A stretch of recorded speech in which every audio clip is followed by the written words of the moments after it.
La séance est ouverte. L'Assemblée nationale a en premier essor autorisé la prorogation de l'état de siège dans une partie du pays au cours de la plénière du vendredi 12 décembre 2025.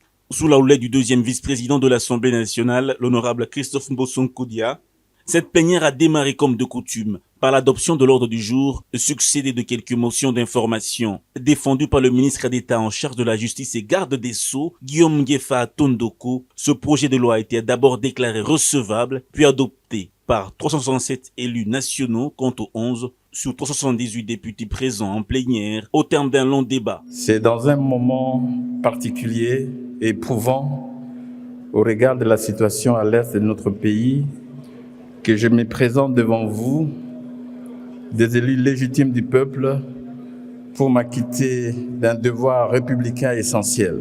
Présenter les projets de loi portant prorogation de l'état de siège sur une partie du territoire national, tel qu'adopté par le Conseil des ministres.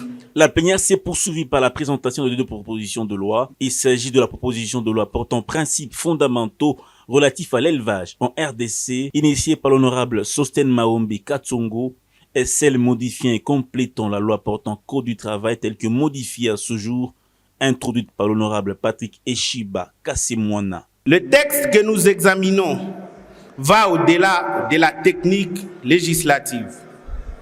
Il touche à la justice sociale, à la valeur du travail et à la protection que la République doit offrir aux plus vulnérables. Notre code du travail appartient à une époque révolue, alors que l'économie et les modes de production ont profondément changé. Mais une chose, hélas, est restée: la précarité des travailleurs congolais. Je pense aux journaliers et aux ouvriers sans contrat.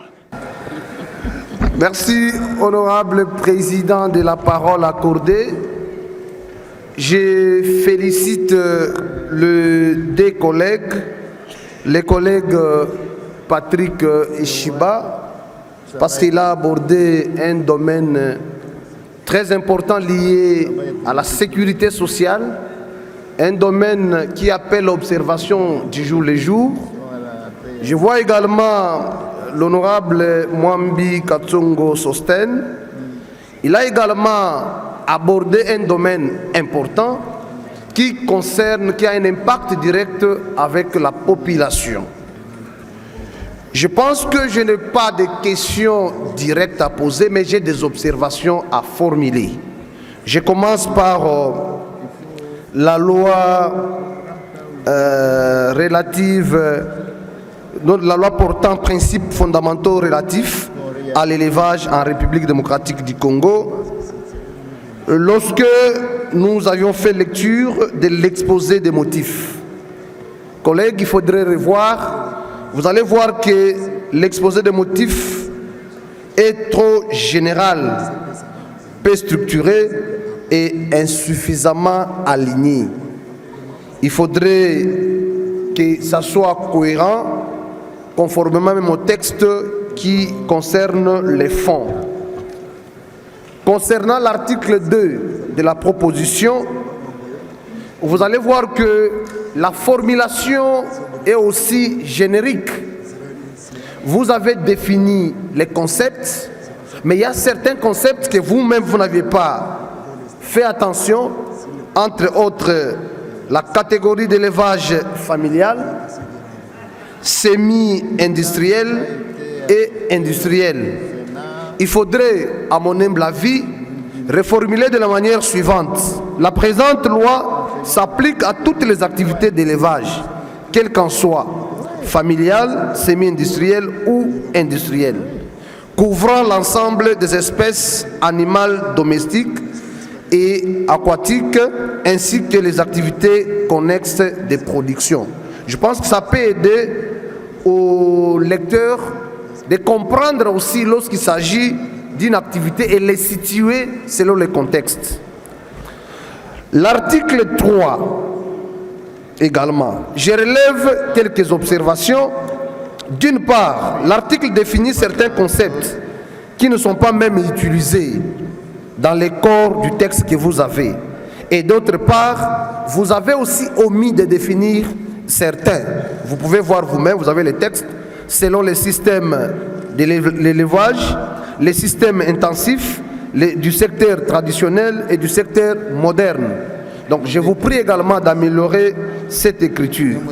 Je demande également de faire la fusion des articles 6 et 7.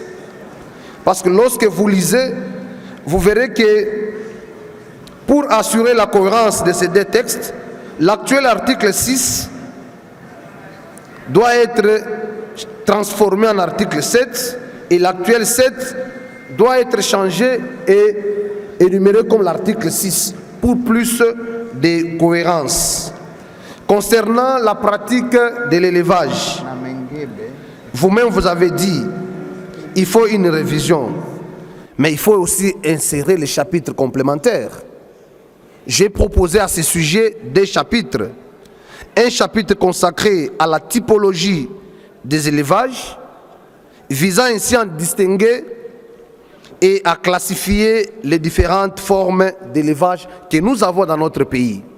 Et le deuxième chapitre que j'ai proposé ici, c'est relatif à l'organisation des filières, destiné à préciser la structure des chaînes de valeur en ce qui concerne le secteur de l'élevage.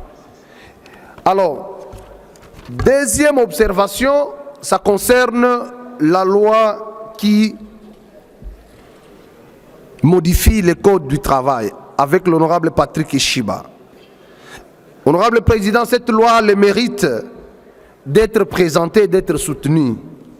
Pourquoi? Parce que cette loi renforce la main-d'œuvre précaire qui est dévalorisée au stade actuel par rapport aux catégories de travailleurs. Vous avez vu qu'il y a aussi le maintien abusif, comme le collègue l'a dit, de certains travailleurs sous statut d'engagés. Et enfin, la société ou notre société a évolué. Il y a aussi le devoir du législateur d'accompagner. Et c'est ce que les collègues ont fait. Là où il faudrait rappeler un tout petit peu, c'est la question de la mise en œuvre de cette loi, les délais précisés aux dispositions finales. Et il faudrait que les collègues puissent ouvrir une brèche, prévoir au moins même 6 mois de sensibilisation avec les corporations dans ces domaines. C'est très important parce que le législateur doit signer.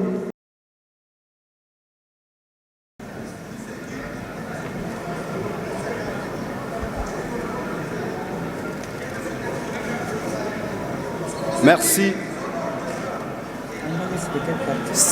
C'est Kapia Makumbo, collègue. Makumbo.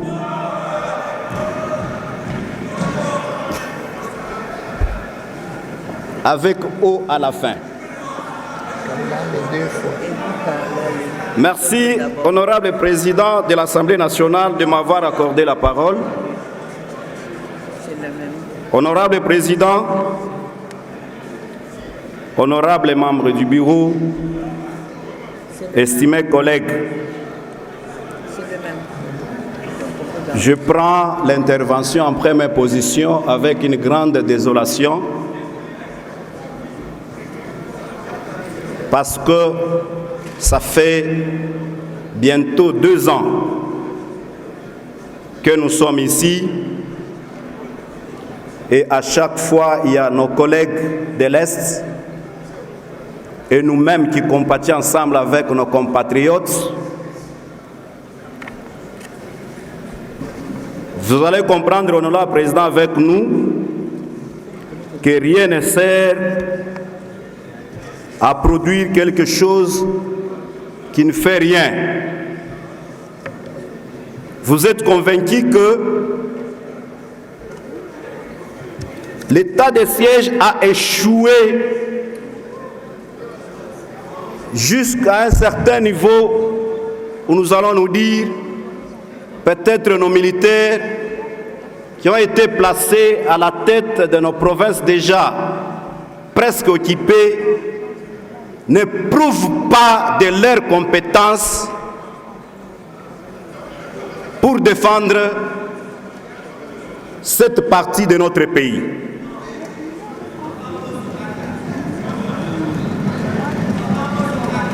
À chaque fois, nous entendons toujours, on nous dit, repli stratégique. On récupère la ville. Même pas 2 centimètres après ces replis, qu'on nous dise on a avancé. Pour ne pas abuser de votre temps, honorable président, moi je pense qu'on doit changer de formule et la méthodologie. Parce que sinon nous risquons demain de se retrouver ici avec cette vote de loi portant autorisation de prolongation de l'état de siège. Même nous ici à Kinshasa, nous allons faire des replis stratégiques pour ne plus rentrer à la session du 3 mars ou du 15 mars, voudrais-je dire. Donc, moi je passe ici pour demander qu'il y ait encore d'autres stratégies que celles qu'on est en train déjà de mettre en place. J'ai dit, Président.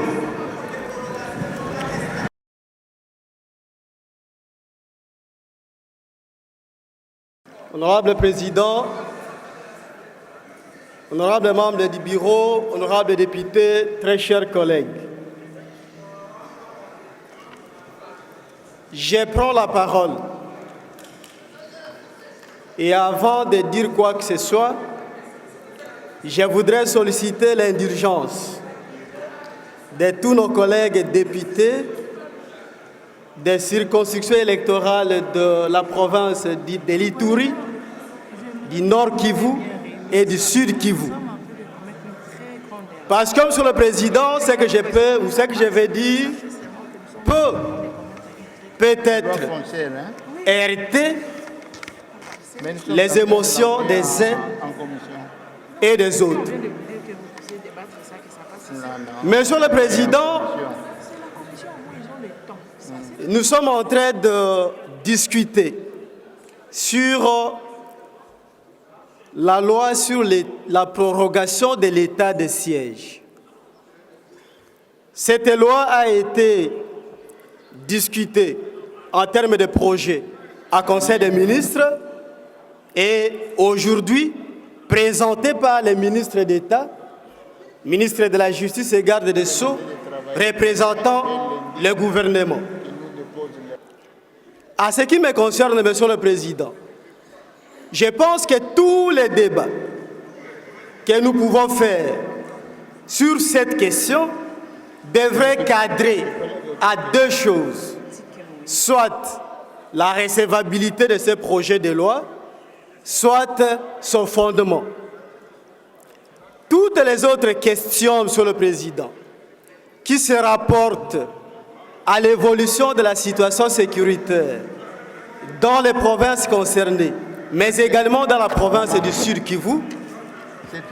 En tout cas, à ce qui me concerne, ces questions n'ont pas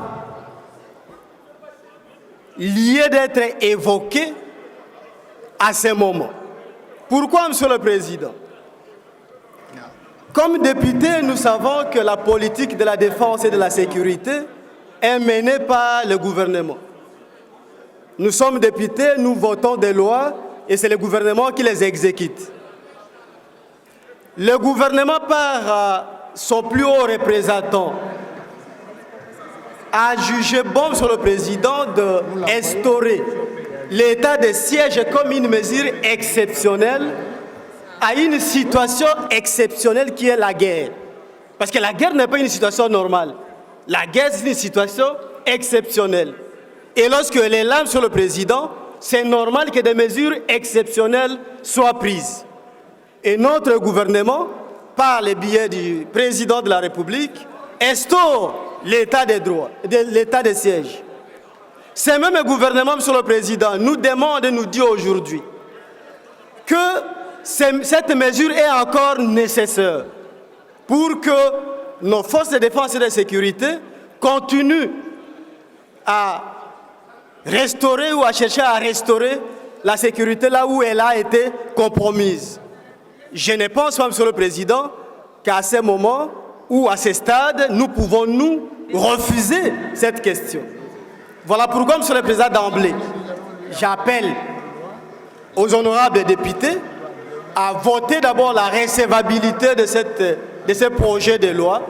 Nous allons également voter son fond, article par article, et laisser le gouvernement continuer à accomplir sa mission constitutionnelle, qui est également celle de restaurer la sécurité et de garantir l'intégrité de notre territoire. Monsieur le Président, j'ai entendu les gens dire que l'état de siège a beaucoup duré et qu'elle n'a pas produit les effets. Mais ce que nous n'avons pas attendu, Monsieur le Président, c'est la garantie de ce que si on lève l'état de siège, nous allons gagner la guerre ou la guerre va prendre fin. Parce que la guerre ne va pas prendre fin avec la levée de l'état de siège, mais plutôt avec les efforts, Monsieur le Président, qui sont d'ailleurs en train d'être entrepris par notre gouvernement. Nous ne voyons pas pourquoi nous devons nous acharner sur la prorogation de l'état de siège. Par contre, Monsieur le Président, je termine par là. Laissez-les parler. Ne l'intimidez pas. Ne l'intimidez pas. Allez-y, collègues. Merci, Monsieur le Président, pour la protection. Je crois que je ne suis pas intimidable. Ce sont des questions qu'on a déjà. On a en fait dépassé cette étape-là, Monsieur le Président. Je disais, Monsieur le Président, que parce qu'il n'y a pas une solution qui a été proposée ici pour dire que c'est l'état de siège qui empêche à nos forces de défense et de sécurité de gagner la guerre. Personne n'a dit ça ici, Monsieur le Président. Voilà. Mais au moins, il a été constaté que notre pays, notre gouvernement est en train de consentir. Mbele yote kwanza mimi nasema pole kwa watu wa Bukavu ambao leo saa hii mvua iko inanyesha tangu asubuhi, magari, mamoto yote inaporomokea ndani ya Laki Kivu. Magumu iko mingi kule, pole sana kwa watu wetu wa Bukavu. Kisha magumu ya kupoteza Uvira inakuwa tena magumu ya catastrophe. Le président connaît bien. Honorable Président, je voudrais dire merci aussi aux Il faut collègues. traduire en français. Hein? Hein? Vous allez parler 3 langues, français, lingala Ok. et swahili. Swahili? Oui, parler, ça va? Ah, ok. Je voudrais seulement encourager les 2 collègues qui ont proposé les 2 lois. À ce qui concerne l'amende de 20 000, vous les ramenez à 10 000 $, ce qui représente 23 millions de francs. Vous voulez pousser les gens dans l'informel toujours. Vous savez que le travail en RDC, 80% est dans l'informel. Et c'est 20% qui a seulement l'engagement. Et en regardant tout, même les industriels maintenant sous-traitent le travail. On ne peut pas continuer, un grand pays comme la RDC, continuer dans la sous-traitance. Mais ce qui est encourageant, vous avez proposé qu'il y ait l'indemnité de précarité. Nous sommes ici tous. On emploie nos collègues congolais. 1 mois, 2 mois, 3 mois. Quand ils quittent, qu'est-ce qu'on les donne? Je crois que cette loi mérite. Mais l'application aussi pose problème. Qui va l'appliquer? Il faut l'appliquer à la lettre. Et il ne faut pas que cette loi soit une source de financement des inspecteurs de travail. Quand vous parlez de 20 000 francs, on vous taxe, vous devez payer maintenant 23 millions, vous poussez dans la corruption. Je crois que, à ce qui concerne aussi le travail le jour, il faut bien déterminer, est-ce que pendant 3 mois, 4 mois, 1 mois, la personne est considérée engagée, ou bien on peut signer des contrats bien déterminés, mais pendant ce temps-là, à la fin de ces contrats de 3 mois, 6 mois, 1 année, on peut payer cette prime de précarité. À ce qui concerne l'élevage, nous avons un grand pays, mais on n'a jamais bien déterminé les zones agricoles, les zones de l'agriculture, les zones réservées pour l'élevage. Je crois qu'avec cette loi, on va terminer les problèmes de Mboboro avec la transhumance.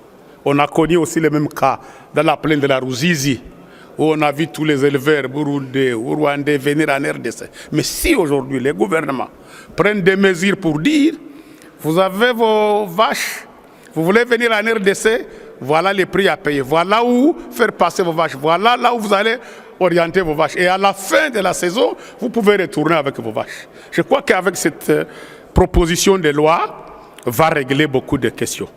Et à ce qui concerne encore l'élevage, il faut dire au gouvernement qu'il a la grande responsabilité. Nous sommes le seul pays où il n'existe pas un crédit agricole. Les éleveurs n'ont pas d'avantage, n'ont pas de crédit, ne sont pas sécurisés.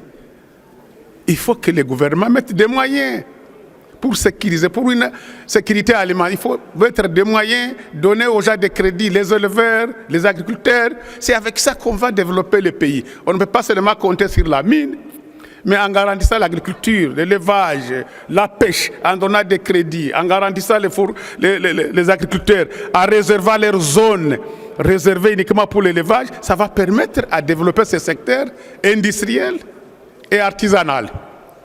Pour terminer, je crois que cette loi mérite notre appui de nous tous et nous encourageons nos collègues. Et dans la commission, je crois qu'on va voir quelques éléments à corriger et surtout pour la pénalité et pour bien déterminer le travail limité. Tout le monde emploie les gens. Vous construisez une maison pendant 6 mois, 2 mois. Vous engagez quelqu'un. À la fin de ces travaux, qu'est-ce qu'il faut faire? Nous sommes tout à fait d'accord qu'il y ait cette prime, le salaire, d'indemnité. Nous encourageons cela et nous disons merci. Tena asante bwana President kwa siku ya leo Kiswahili ilikuwa mingi kwako, tunafurahi. Asante.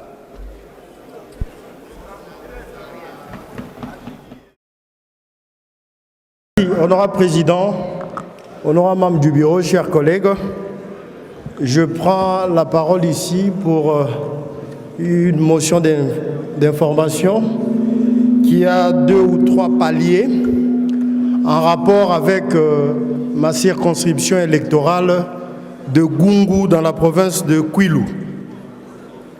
Honorable Président, il y a quelque temps, nous avons ici dans cette même assemblée sollicité votre accompagnement pour que la route de Gungu, qui est dans un état de délabrement avancé, puisse être prise en compte par les services attitrés. Chose qui a été faite, la route a été alignée, mais jusque-là, les travaux n'ont pas encore commencé. La population de Gungu me charge de dire aux députés et surtout au bureau de l'Assemblée nationale merci, mais elle reste vigilante avec un dicton de chez nous qui dit, si vous m'autorisez, Président, c'est à Kipende, je vais le dire,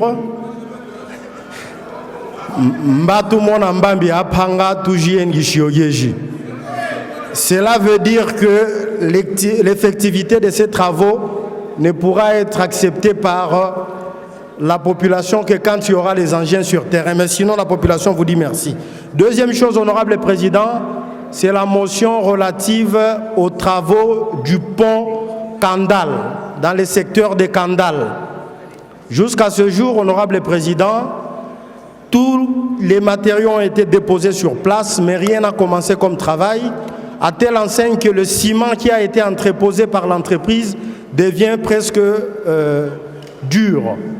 Alors, la population me charge de vous dire, de demander à l'office des routes l'état des lieux sur cette situation du pont Kandal dans le secteur Kandal, territoire de Gungu, parce que les populations de ce coin en souffrent. La troisième chose, honorable Président, c'est ce qui concerne tout ce que nous voyons sur les réseaux sociaux par rapport à la situation de nos députés provinciaux. Honorable Président, je pense qu'il y a des choses qu'il faut corriger dans ce pays, notamment la disparité qu'il y a dans le traitement des différents élus locaux. Il y a quelques jours, certains de nos élus provinciaux, notamment les élus provinciaux de la province de Kwilu, ont été roués à tabac, ont été tabassés par certains services de sécurité pour la simple et bonne raison qu'ils allaient ici au niveau de Kinshasa réclamer leurs droits. Je pense qu'un élu reste un élu. que ce soit un élu au niveau local ou national, il mérite respect. Si le bureau de l'Assemblée nationale peut se saisir de cette question et prendre des dispositions pour faire comprendre à tous les ministres et des tutelles qu'un élu, ça représente le peuple et a une certaine dignité avec laquelle il faut le traiter. Alors, honorable président, en dernier lieu, pour terminer, je rends ici hommage à un digne fils du territoire de Gungu, je comptais le dire à titre de motion d'information, qui est un sergent. Ça fait partie du lot de jeunes gens que nous avons nous-mêmes en personne motivés pour intégrer les rangs de l'armée. Le territoire est en deuil parce que celui-ci est mort avec dignité au front pour la défense de notre patrie. Il s'agit du sergent Blaise Konda, qui est du territoire de Gungu. C'est donc dire combien cette guerre injuste concerne le pays dans son entièreté. Et nous, les populations de Gungu, restons de cœur avec tous nos frères de l'Est et comptons continuer cette lutte pour brouter dehors l'ennemi. J'ai dit et je vous remercie, Président. Au sujet de la première proposition de loi citée, l'honorable Sostène Maombi a relevé que plus de 6 décennies après l'accès à son indépendance, la RDC reste mal positionnée en matière de sécurité alimentaire. Le développement du secteur de l'élevage dans notre pays reste un défi à relever en vue de booster et diversifier l'économie nationale. À ce jour, l'arsenal juridique du secteur de l'élevage est constitué de textes obsolètes quant à leur applicabilité par rapport aux dispositions de la Constitution, voire même des traités et accords internationaux quant à ceux. Qu'il me soit permis de remercier du haut de cette turbine la FAO pour avoir doté pour la toute première fois la RDC à travers le ministère des Pêches et Élevage, la politique nationale de développement de l'élevage PND, fondement de tout programme d'élevage tant au niveau national, provincial que local. Cette initiative est conçue sur pied des dispositions de l'article 123.14 par lesquels les constituants recommandent aux législateurs que nous sommes d'édicter des lois pour déterminer les principes fondamentaux concernant l'agriculture, l'élevage, la pêche et l'aquaculture. Honorables députés et très chers collègues, une loi sur l'élevage répond premièrement à un impératif urgent et immédiat, celui d'assurer à nos populations la garantie d'une sécurité et d'une stabilité alimentaire et nutritionnelle indispensable à leur survie. Au sujet de la proposition de loi modifiant et complétant la loi portant code du travail, telle que modifiée à ce jour, son initiateur indique qu'avec l'évolution socio-économique et celle des normes internationales en matière du travail, certaines dispositions de la loi numéro 15-2002 du 16 octobre portant code du travail dans sa version actuelle apparaissent tout de même inadaptées, entraînant ainsi disparité dans la protection sociale de la main-d'œuvre, surtout ayant un statut précaire. Il s'est avéré dès lors nécessaire d'engager la RDC dans cette marche vers la protection sociale de cette partie de la main-d'œuvre qui jusqu'ici n'a qu'un statut précaire. Après débat et délibération, la proposition de loi portant principes fondamentaux relatifs à l'élevage en RDC et la proposition de loi modifiant et complétant la loi numéro 15-2002 portant code du travail tel que modifié à ce jour ont été déclarés recevables et transmis respectivement à la Commission environnement, tourisme et ressources naturelles et développement et aux commissions politiques, juridiques, administratives ainsi que socioculturelles. Au vu du résultat des votes, l'Assemblée plénière déclare recevable la proposition de loi précitée. Honorables députés, chers collègues, suivant notre agenda de la session, nous envoyons pour un examen approfondi à la Commission environnement, tourisme et ressources naturelles et développement durable la proposition de loi portant principes fondamentaux relatifs à l'élevage en République démocratique du Congo. La prochaine plénière est prévue pour lundi 15 décembre pour la clôture de la session de septembre, qui était essentiellement budgétaire. Bien avant sa communication, le président de la République, dans la suite de la communication qu'il avait faite hier à l'occasion de la réunion restreinte du gouvernement, a tenu à exprimer sa solidarité aux populations durement affectées par la récente offensive de l'armée rwandaise. À ces propos, il a instruit la Première ministre et les membres du gouvernement concernés à préparer urgemment une mission humanitaire qui pourra se rendre au Burundi et en Tanzanie pour apporter l'assistance humanitaire nécessaire à nos compatriotes qui se sont déplacés à la suite de ces événements. Revenant sur sa communication du jour, le président de la République a commencé par parler de la mise en œuvre des accords stratégiques signés avec des différents pays partenaires. Il est revenu sur la série d'accords récemment conclus avec plusieurs pays partenaires d'Afrique, d'Amérique, d'Asie et d'Europe, notamment le Burundi, l'Uruguay, le Brésil, les États-Unis d'Amérique, le Kazakhstan, le Qatar, la Serbie et d'autres, couvrant des domaines variés tels que la défense, la sécurité, l'économie, les mines, l'agriculture, la culture, les technologies, l'énergie, les infrastructures portuaires, la coopération juridique, l'exemption des visas, l'appui humanitaire multisectoriel, la promotion de la jeunesse et des sports, la consultation politique et la lutte contre les trafics transfrontaliers. Ces partenariats constituent un levier essentiel pour renforcer notre souveraineté, soutenir la transformation structurelle de notre économie, moderniser nos secteurs sociaux prioritaires et consolider la place de la République démocratique du Congo dans les dynamiques internationales à haute valeur ajoutée. Ils ouvrent un accès élargi aux financements innovants, aux technologies avancées et à l'expertise internationale, favorisent la diversification économique par l'industrialisation des chaînes de valeur, renforcent notre sécurité nationale, stimulent la création d'emplois et la formation des jeunes, soutiennent la résilience alimentaire, énergétique et sanitaire du pays et améliorent la gouvernance, l'attractivité et la compétitivité de notre économie.